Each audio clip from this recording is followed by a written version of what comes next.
The Kia EV6 is a very popular electric vehicle, and with good reason. It's quick, practical, and charges fast. I'm Tom Voelk for EV Universe, and this is the new EV6 GT, with more power, better brakes, improved suspension and tires, and a whole lot more, plus less, when it comes to range. There is a GT line that's been out for a while. The GT is different. It's a little confusing. There is one less word in the GT name, but a lot more performance. To prove that the GT is the real deal, Kia has brought a bunch of automotive writers to Las Vegas to try it on road, on the track, and on the strip. 0 to 60 is a claimed 3.4 seconds. As you'd imagine, the GT is the most expensive EV6, a $4,000 premium over the GT line all-wheel drive, retailing for $62,700 with shipping. That buys significant performance hardware. We have a lot of really crazy specs for this car. So we take the rear motor that's in the standard dual motor configuration for a Wind or a GT line, and we bring that 160 kilowatt rated motor to the front. And then we add an even more powerful motor to the back. So that's 270 kilowatts. That's how you get your 430 kilowatts. It's about 576 horsepower and change. And then also from a torque standpoint, it's pretty off the charts. It's 545 pound-feet. It's actually a smidge higher than that. We have a dedicated sport suspension with electronically controlled dampers. So depending on the drive mode that you're in, dampening will get adjusted based off of how the vehicle's been tuned. We also have different performance components that are unique to the front suspension, an electronic limited slip differential. Maybe you'll definitely make use of that when you're out on the track today, and then larger front and rear brakes. There's extra software too. GT adds a new mode to wring the most out of the updated equipment, and there's a new dedicated drift mode. This is all great, unless you live hundreds of miles from the track. GT's extra oomph and grippy Goodyear Eagle F1 rubber lops 46 miles off the estimated EPA range compared to the all-wheel drive GT line, and 103 off the rear drive model. More about that later. Fortunately, the 800-volt eGMP platform charges up very quickly, juicing from 10 to 80% in 18 minutes in ideal conditions at 350 kilowatt DC fast charge stations. That's Porsche Taycan territory. While the front and rear get slightly different treatments, the big GT tell is here. There's no choice when it comes to the cabin. This is it, folks. Accented up in Seahawks action green, it sure does make a statement. The deeply bolstered seats hug like your over-affectionate auntie. They're heated and offer good support. The passenger seat is manual, so is the driver's, if that's a deal breaker for you. Even enthusiasts will spend most of their time on public roads, and so it's where Kia points us first. It has lower profile tires on 21-inch wheels, and with the adaptive suspension in the right setting, the ride quality is far from jarring. And that said, the Nevada roads in and around Vegas are pretty well maintained. On these events, they always pair us up with a fellow journalist. Ladies and gentlemen, Henry Payne from the Detroit News. Howdy. You're a Tesla owner. Tesla Model 3 Performance. All right. Thoughts on how this compares? Yeah, it's similar in terms of performance. Both very quick off the line. A much heavier car than the Model 3. Feels a lot bigger. Feels more like a Model S class. Have to say, we are doing 70 miles an hour. This is whisper quiet. You can dial in sounds. We aren't doing that, but this is terrific. Yeah, it's a really nice buttoned-up car. Kia's semi-autonomous driving system called Highway Driving Assist 2 is quite good. It holds the lane confidently, takes gentle curves smoothly. Super Cruise remains the gold standard. Yes, the range drops to 206 miles. This is a performance car first and foremost. Those are always less efficient. That's just physics. At least Kia is conservative when it comes to those numbers. I'm in max regen right now, foot off the throttle, and not bad. Yeah, I really like regen. I mean, you drive electric cars for a while, and you really grow to appreciate it.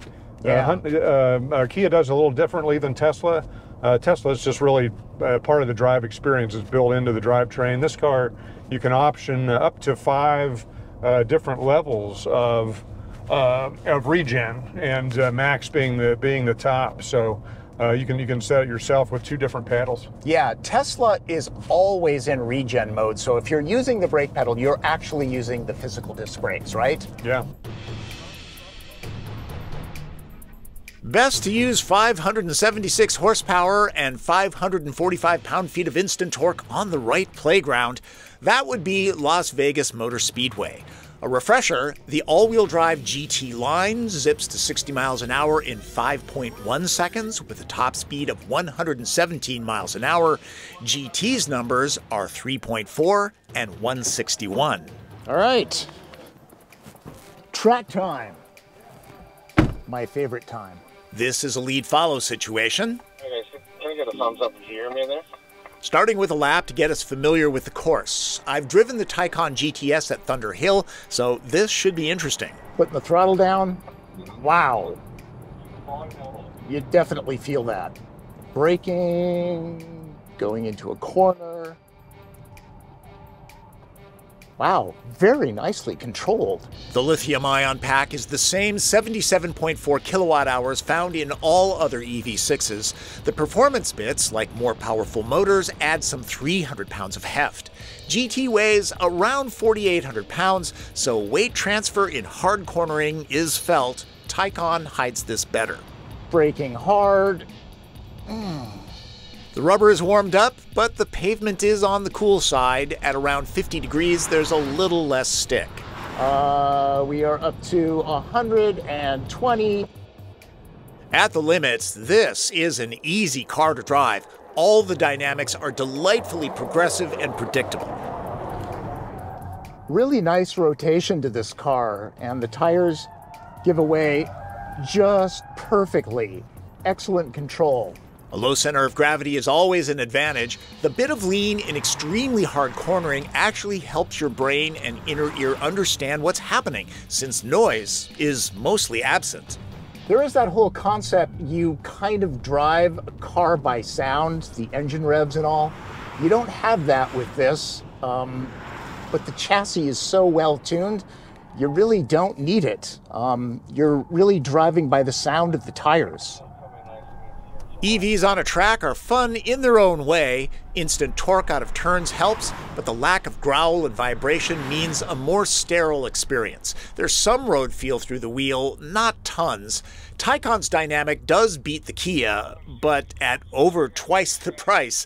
Obviously, 70 grand buys a lot of track time, tires, and electricity. Pro driver Andrew Carbonell took me out to show off drift mode. Watch how happy the GT is to destroy tires in short order.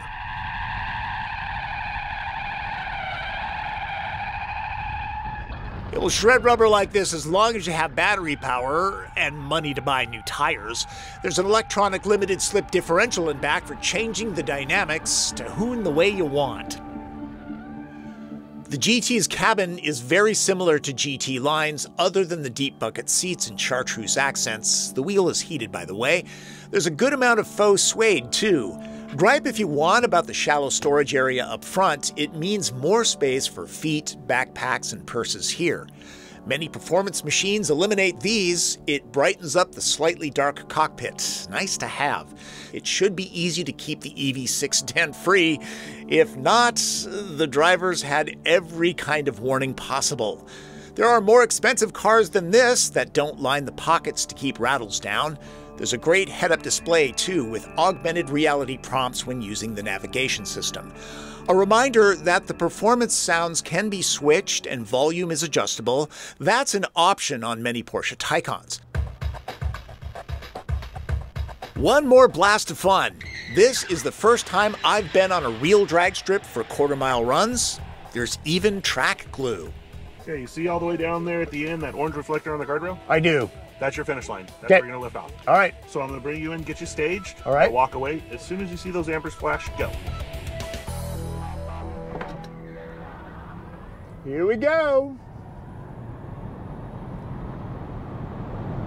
Coming up on quarter mile, and my top speed is Ooh, I think 118. As for the back seat, at 5'9", I have enough head, knee, and leg room, but foot room is a little bit snug.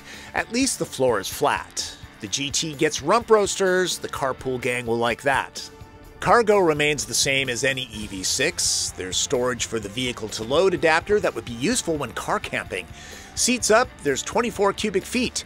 No reaching in to drop the backs. These are convenient. There's no ski pass-through of any kind, but the floor is flat at least. A reminder that Kia classifies this as a crossover SUV, but it's much like a wagon. Max cargo room is 50 cubic feet. Choice is good, and the GT is an excellent halo for Kia, an automaker that just keeps pumping out excellent product. Many buyers, especially those that travel often, are better served by less intense models, but there's no denying this kind of capability is a blast. For EV Universe, I'm Tom Voelk.